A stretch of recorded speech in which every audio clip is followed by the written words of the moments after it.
હું શહેરમાંથી ઘરે પરત આવી રહ્યો હતો. અચાનક વરસાદ શરૂ થયો, તેથી હું એક પુલ નીચે ઊભો રહી ગયો.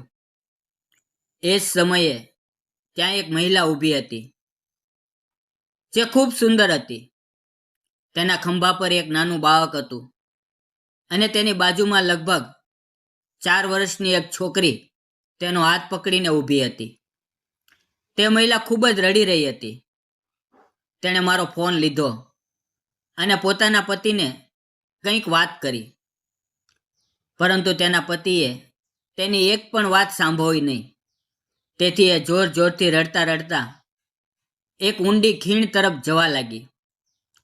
તે ખીણમાં કૂદવા જઈ રહી હતી ત્યારે મેં તેનો હાથ પકડી લીધો અને તેને પાછળ ખેંચી લીધી. મિત્રો, આ વાર્તા સંપૂર્ણ કાલ્પનિક છે. તેમાં વર્ણવેલ પાત્રો, સ્થળો અને ઘટનાઓ કોઈ પણ જીવંત કે મૃત્યુ પામેલ વ્યક્તિ સાથે કોઈ સંબંધ નથી. આ વાર્તા માત્ર મનોરંજન અને શૈક્ષણિક હેતુ માટે બનાવવામાં આવી છે. કૃપા કરીને તેને હકીકત તરીકે ન લેશો. તો નમસ્કાર મિત્રો, ચાલો વાર્તાની શરૂઆત કરીએ. મારું નામ અયાન છે. હું અનાથ છું અને હું અનાથાશ્રમમાં મોટો થયો. મેં ભણતર કર્યું અને પુણેની એક આઈટી કંપનીમાં નોકરી કરું છું. હવે મારી પરિસ્થિતિ સારી છે. એક વખત હું મુંબઈની એક મીટિંગ માટે ગયો હતો અને મીટિંગ પૂરી થયા પછી ઘરે જવામાં મોડું થયું. લગભગ રાતના 8 વાગ્યા હતા. હું મારી કારથી ઘરે જતો હતો. અંદાજે 1 કલાક થયો કે અચાનક વરસાદ શરૂ થયો. એ દિવસો ઉનાળાના હતા, પરંતુ અચાનક વરસાદ આવી ગયો હતો. પછી મેં વિચાર્યું કે હવે ચા પી લઉં અને મેં એક પુલની બાજુમાં મારી ગાડી ઊભી રાખી. ત્યાં એક ચાની લારી હતી. મેં ચાનો ઓર્ડર આપ્યો. મારાથી થોડા દૂર એક લગભગ 28-29 વર્ષની સુંદર મહિલા ઊભી હતી. તેના હાથમાં 4 વર્ષની એક નાની છોકરી હતી અને તેના ખંભા પર 5-6 મહિનાનું નાનું બાળક પણ હતું. કદાચ તે પણ છોકરી જ હતી. તે મહિલા રડી રહી હતી. એ સમયે મારી ચા આવી ગઈ. હું એને જોઈ રહ્યો હતો ત્યારે એ મહિલા મારી પાસે આવી અને બોલી, મારે એક ફોન કરવો છે. શું તમે તમારો ફોન આપશો? મેં એને મારો ફોન આપ્યો અને તેણે કોલ કર્યો. તે રડતા રડતા કંઈક કહેતી હતી, પરંતુ ફોન પર જે વ્યક્તિ હતો એ તેની એક પણ વાત સાંભળતો નહોતો એવું મને લાગ્યું. એ મહિલાએ મને ફોન પાછો આપ્યો અને પછી રડતા રડતા પોતાની નાની દીકરીનો હાથ પકડીને અને બાળક ખંભા પર લઈને વરસાદમાં ભીંજાતી ભીંજાતી રસ્તા પર ચાલવા લાગી. હું આશ્ચર્યમાં પડી ગયો. એવું શું થયું હશે આની સાથે? મેં ચા પીધી અને ગાડીમાં બેઠો. અચાનક મને યાદ આવ્યું કે મારા મોબાઈલમાં ઓટો રેકોર્ડિંગ સુવિધા છે. મેં એને રેકોર્ડ થયેલી વાત સાંભળી. એ રડતા રડતા પોતાના પતિને કહી રહી હતી, મને ઘરે લઈ જાઓ. બીજી વાર દીકરી થઈ છે તો શું થયું? આવતી વખતે દીકરો થશે. પરંતુ તેનો પતિ એની વાત સાંભળતો જ નહોતો. ઉલટો એ એને ગંદી ગાળો આપી રહ્યો હતો અને કહી રહ્યો હતો, તું હવે મારા કામની રહી નથી. ઘેર આવીશ તો તને છોડીશ નહીં. જા, ક્યાંક જઈને મરી જા. એમ કહી તેણે ફોન કાપી નાખ્યો. એ મહિલા મારાથી ઘણી દૂર પહોંચી ગઈ હતી. મેં ગાડી સ્ટાર્ટ કરી અને એની તરફ ગયો. આગળ ઊંડો ખાડો હતો. એ મહિલા લગભગ એ ખાડા સુધી પહોંચી ગઈ હતી. મેં ગાડી બાજુએ ઊભી કરી અને દોડી એની તરફ ગયો. થોડી સેકન્ડમાં એ ખાડામાં કૂદવાની હતી ત્યારે મેં દોડીને એનો હાથ પકડી લીધો અને તેણે પાછો ખેંચી લીધી. પછી મેં એને સમજાવ્યું. એની ગોદમાં બાળક રડી રહ્યું હતું. બંને દીકરીઓ વરસાદમાં સંપૂર્ણ ભીંજાઈ ચૂકી હતી. એ દ્રશ્ય જોઈને હું ચૂપ રહી શક્યો નહીં. મેં એને ગાડીમાં બેસાડી. તે સતત રડી રહી હતી. મેં એને વારંવાર પૂછ્યું, પણ એ કંઈ કહેવા તૈયાર નહોતી. ત્યારે મેં એને શાંત કરીને કહ્યું, શું થયું? બધી વાત કરો. ત્યારે એણે મને બધી વાત કહી. તેણે કહ્યું, મારા લગ્નને 6 વર્ષ થયા છે. મારું પિયર ગરીબ હોવાથી મને એક અમીર ઘરમાં પરણાવી હતી. લગ્ન પછી 1 વર્ષમાં મારે દીકરી થઈ, પણ મારા પતિને દીકરો જોઈએ હતો. ત્યારે મેં કહ્યું હતું કે આવતી વખતે દીકરો થશે. એણે માની લીધું, પરંતુ હવે 5 મહિના પહેલાં ફરી મારે દીકરી થઈ. એથી મારા પતિ અને ઘરના બધાને બહુ ગુસ્સો આવ્યો.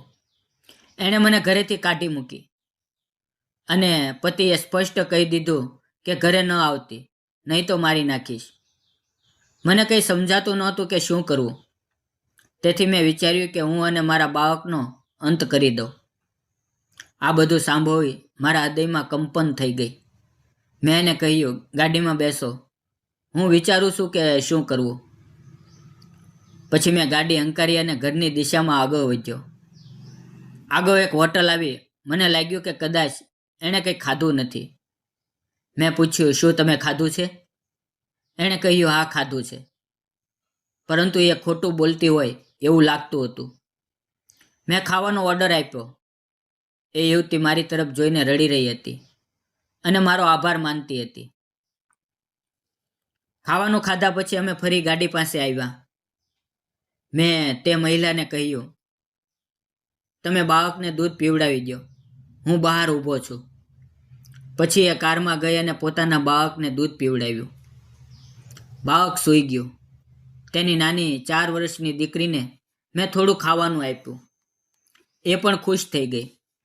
પછી મેં કહ્યું, તમે થોડા દિવસો સુધી મારા ઘરે રહો, હું એકલો જ રહું છું. તેણે ના પાડી રહી હતી, પરંતુ મેં કહ્યું, હવે તમે ક્યાં જશો? વરસાદ બહુ છે. પછી એ તૈયાર થઈ ગઈ અને હું એને લઈને મારા ઘરે આવ્યો. હું યુવાન હતો, કદાચ તેનાથી 1-2 વર્ષ મોટો. ઘરે આવ્યા પછી એની પાસે બદલવા માટે કપડાં નહોતા, એટલે મેં મારા કપડાં આપ્યા. તેણે પહેર્યા. એ ખૂબ જ સુંદર લાગી રહી હતી. ગોરી ચામડી, મોટી આંખો, ગોળ ચહેરો, માથે નાની બિંદી, લાંબા ઘૂઘરા વાળ, ખૂબ જ સુંદર લાગી રહી હતી. હવે ઘણો સમય થઈ ગયો હતો, એટલે મેં એને એક ઓરડો બતાવ્યો અને કહ્યું કે તમે નાની દીકરી સાથે ત્યાં સૂઈ જાઓ. મને પણ આજે ખૂબ સારી ઊંઘ આવી, કારણ કે મેં એક સ્ત્રીને મૃત્યુમાંથી બચાવી હતી. સફરનો થાક હતો, એટલે હું સવારે 8 વાગ્યા સુધી ઉઠી શક્યો નહીં. જ્યારે ઉઠીને બહાર આવ્યો, ત્યારે મને યાદ આવ્યું કે ગઈ રાત્રે મારી સાથે એક મહિલા આવી હતી. હું તેને શોધવા માંડ્યો. ઓરડામાં બંને નાની દીકરીઓ સૂઈ રહી હતી, પરંતુ મહિલા ત્યાં નહોતી. પછી મેં અન્ય ઓરડાઓમાં જોયું અને છેલ્લે હું રસોડામાં ગયો. ત્યાં એ ખાવાનું બનાવી રહી હતી. લગભગ બધું તૈયાર કરી દીધું હતું. એ સ્નાન કરીને આવી હતી અને રસોડામાં કામ કરતી હતી. મને તે બહુ મહેનતુ લાગતી હતી. મેં કહ્યું, તમે રસોડામાં ખાવાનું કેમ બનાવી રહ્યા છો? એણે કંઈ કહ્યું નહીં, જવાબ આપ્યો નહીં. પછી મેં પૂછ્યું, તમારું નામ શું છે? ગઈકાલે પૂછવાનું રહી ગયું. એણે કહ્યું, મારું નામ અશ્વિની છે. હું 12 ધોરણ સુધી ભણી છું. ઘર ગરીબ હોવાથી આગળ ભણવાનું ન થયું અને માતા પિતાએ વહેલા લગ્ન કરી દીધા. થોડી વારમાં એણે ખાવાનું બનાવી નાખ્યું. એટલી વારમાં હું પણ સ્નાન કરીને તૈયાર થઈ ગયો. અમે બધાએ સાથે ખાધું. ખાધા પછી મેં પૂછ્યું, હવે આગળ તમે શું કરશો? એણે કહ્યું, મને કશું સમજાતું નથી. તો મેં એને કીધું, થોડા દિવસો અહીંયા જ રહો, પછી જોઈશું શું થાય છે. આ વાતને 1 અઠવાડિયું થઈ ગયું. અઠવાડિયા પછી એણે ફરી પોતાના પતિને ફોન કરવાનો પ્રયત્ન કર્યો, પરંતુ એણે ફોન ઉઠાવ્યો નહીં. આખરે તેણે પોતાના ઘરની નજીક રહેતી એક મહિલાને ફોન કર્યો. એ મહિલાએ કહ્યું, તમારા પતિએ બીજા લગ્ન કર્યા છે. અને અહીંથી બીજે રહેવા જતા રહ્યા છે. હવે મારી પાસે કોઈ સંપર્ક નંબર પણ નથી. તેની વાત સાંભળીને તે રડી પડી અને કહ્યું, જો તમે એ દિવસે મને બચાવી ન હોત તો સારું જ હતું. હવે હું શું કરું? આ દુનિયામાં મારું કોઈ નથી. મેં તેને સમજાવી કે નકારાત્મક વાતો ન વિચારો. તમારે નાના બાળકો છે, તેમના માટે જીવો. એણે કહ્યું, હું શું કરું? ક્યાં કામ મળશે? કોઈ ઓળખાણ પણ નથી. મેં તેને પૂછ્યું, તમને કયા પ્રકારનું કામ સારું લાગે છે? તો તે બોલી, હું કોઈ પણ કામ કરી લઈશ, બસ મને કામ અપાવો. ત્યારે મેં કહ્યું, જુઓ, હું તો એકલો જ રહું છું. તમે ઘરનું કામ કરો અને અહીંયા જ રહો. એ સાંભળીને એ ખુશ થઈ ગઈ અને મારો ખૂબ આભાર માન્યો. હવે હું રોજ નોકરી પર જતો અને એ ઘરનું બધું કામ કરતી. મેં એને બજાર બતાવી અને એની માટે સાડીઓ ખરીદી આપી. એ બહુ ખુશ થઈ ગઈ. નજીક જ એક આંગણવાડી હતી. અમે એની 4 વર્ષની દીકરીને ત્યાં દાખલ કરી. બધો ખર્ચ મેં જ ઉઠાવ્યા. મેં એને કહ્યું કે હું એને સારું જીવન આપીશ. આમ 20-25 દિવસ વીતી ગયા. અમે બધા ખુશીથી જીવન જીવી રહ્યા હતા. પરંતુ ધીમે ધીમે એ એકલતા અનુભવવા લાગી, કારણ કે એને પોતાના પતિનો સહારો નહોતો. પરંતુ મારી અંદર ધીમે ધીમે બદલાવ આવવા માંડ્યો. એ દેખાવમાં સુંદર, મહેનતુ હતી અને પોતાના બાળકોની સાથે મારો પણ ખૂબ ખ્યાલ રાખતી હતી. તે મારી દરેક જરૂરિયાતનું ધ્યાન રાખતી. એક વખત હું બીમાર પડી ગયો. મને બહુ તાવ આવ્યો અને શરીરમાં દુખાવો થવા માંડ્યો. ડૉક્ટરે કહ્યું, મને ચિકનગુનિયા થયો છે. હું ચાલી પણ શકતો નહોતો. તે મારી પાસે બેઠી રહી, શરીર દબાવીને દુખાવો ઘટાડતી અને ખૂબ સેવા કરતી. એ 5-6 દિવસમાં તેણે એટલી સેવા કરી કે હું એના પ્રેમમાં પડી ગયો. મને લાગ્યું કે જો મારી પત્ની હોત તો કદાચ મારી આટલી કાળજી ન લેત. મારું મન હવે સંપૂર્ણ રીતે એની તરફ ઝૂકી ગયું. હું એને જોઈને હસતો, વાતો કરતો. હવે અમે થોડા મિત્રો જેવા થઈ ગયા. હવે મારી તરફથી લાગણીઓ વધી ગઈ હતી. ક્યારેક અમારી નજરો મોહે અને એ સ્મિત આપતી. એક દિવસ જ્યારે તે છત પર કપડાં સૂકવવા ગઈ અને હું ઓફિસ જવા તૈયાર થતો હતો, ત્યારે જાણી જોઈને મારી પર પાણીની બૂંદો ઉડાડતી. એની નાની દીકરી પણ મને બહુ સારી લાગતી હતી. એક દિવસ રાત્રે સૂતા પહેલાં હું એની નાની દીકરીને જોવા એના ઓરડામાં ગયો. દીકરી એની બાજુમાં સૂઈ ગઈ હતી. હું એના ગાલ પર ચુંબન કરવા ગયો, પરંતુ દીકરીએ માથું પાછળ કરી દીધું અને અચાનક મારો ચહેરો અશ્વિની સાથે અથડાઈ ગયો. અચાનક અમારી વચ્ચે એક સ્પર્શ થઈ ગયો. હું કંપી ગયો. એણે આંખો બંધ જ રાખી હતી. કદાચ એ પળ એને પણ સારી લાગતી હતી.